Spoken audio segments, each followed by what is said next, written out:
नमस्कार। राजनीतिक खबरों के सबसे दिलचस्प ठिकाने में मैं रूपेश मिश्रा आप सभी का स्वागत करता हूं। कोरोना का कोहराम बदस्तूर जारी है, लेकिन सियासतदानों को अब समझ में आया है।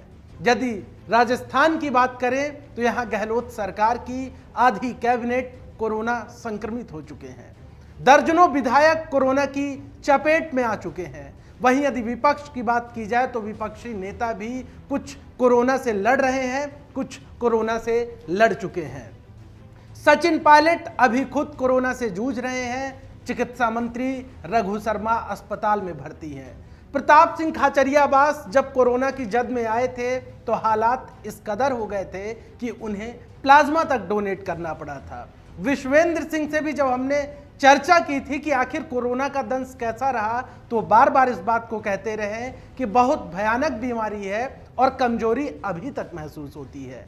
तो अंदाजा लगाइए कि यह बीमारी कितनी खतरनाक है। लेकिन यहां पर बड़ा सवाल यह खड़ा होता है कि आखिर इस खतरनाक बीमारी से आम जनता क्यों नहीं डर रही है, क्योंकि जिस प्रकार से हालात दिखाई दे रहे हैं बाजारों के, वो जाहिर तौर पर इस ओर ताकीद कर रहे हैं कि आम जनता को अभी भी इस बात की परवाह नहीं है कि वो मास्क लगा रहे हैं, सैनिटाइजर का उपयोग कर रहे हैं, 2 गज की दूरी की पालना कर रहे हैं या फिर नहीं।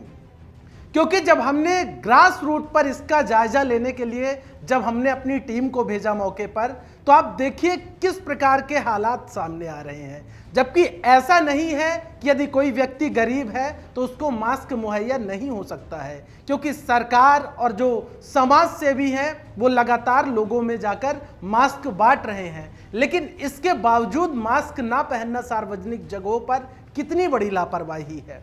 कल एक शख्स ने मास्क नहीं लगा रखा था, लेकिन जैसे ही उस व्यक्ति ने द फैक्ट इंडिया का कैमरा देखा, उसने फौरन मास्क पहन लिया। फिर देखिए, जब उस शख्स से हमारे सहयोगी ने पूछा कि आपने मास्क क्यों नहीं पहना, तो किस प्रकार के कुतर्क देते हैं। भैया, आपने मास्क कैमरा देख के मास्क लगाया, इससे पहले आपने मास्क क्यों नहीं लगा रखा था? सर अभी सिर धो के आया था मैं, इसलिए।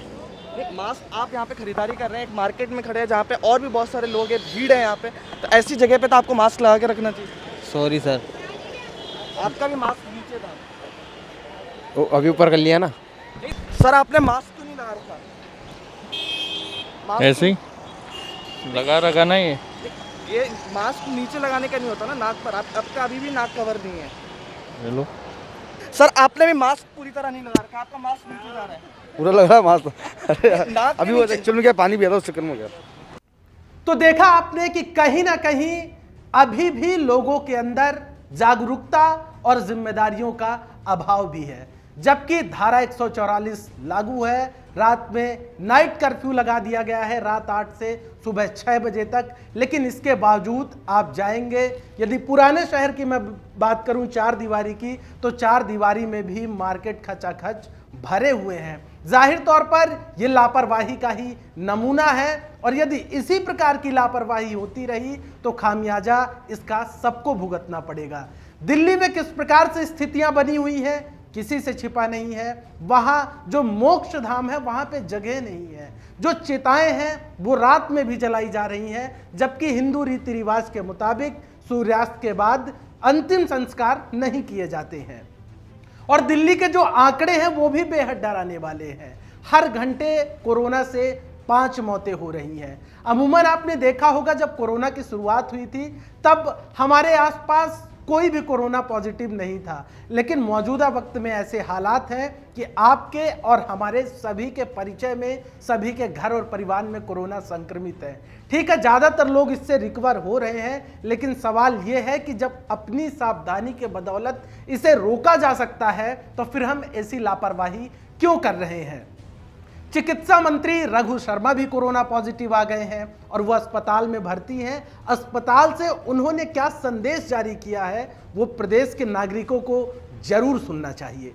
सुनिए, रघु शर्मा ने अस्पताल से आवाम के लिए क्या संदेश भेजा है। आम व्यक्ति तक वैक्सीन पहुंचने में बहुत समय लगेगा, इसलिए बार बार हम लोग आपसे निवेदन कर रहे हैं कि आप सावधानी ना छोड़ें।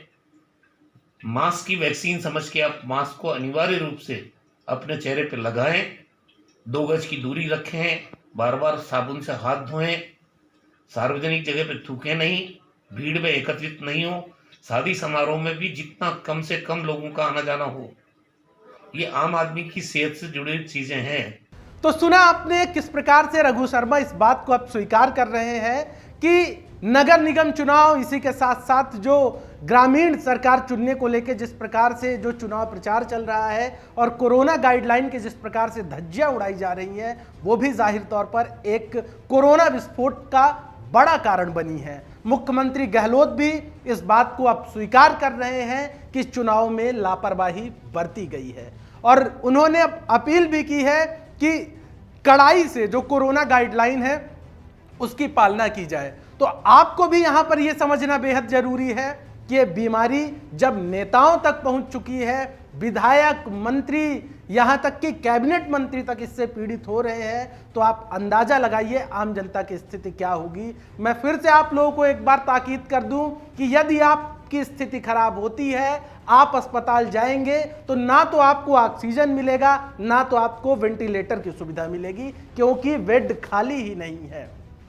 तो आप अंदाजा लगाइए, इतनी विकट स्थिति है। यदि इस विकट स्थिति में यदि आप लापरवाही करते रहें तो इसके अंजाम बेहद बुरे होंगे। लिहाजा द फैक्ट इंडिया अपने दर्शकों से यह अपील करता है कि 2 गज की दूरी बरकरार रखें, सार्वजनिक स्थानों पर जाएं तो मास्क का प्रयोग करें, साथ ही साथ हैंड सैनिटाइजर लगातार करते रहें और जब तक अति आवश्यक कार्य ना हो तब तक बिल्कुल भी घरों से ना निकले। और सरकार जो बार बार आपको जागरूक कर रही है, सरकार जो बार बार आपसे अपील कर रही है, उस अपील को माने। कोरोना महामारी की जितनी गाइडलाइंस हैं उनकी पालना करें और अपना ख्याल रखें। नमस्कार।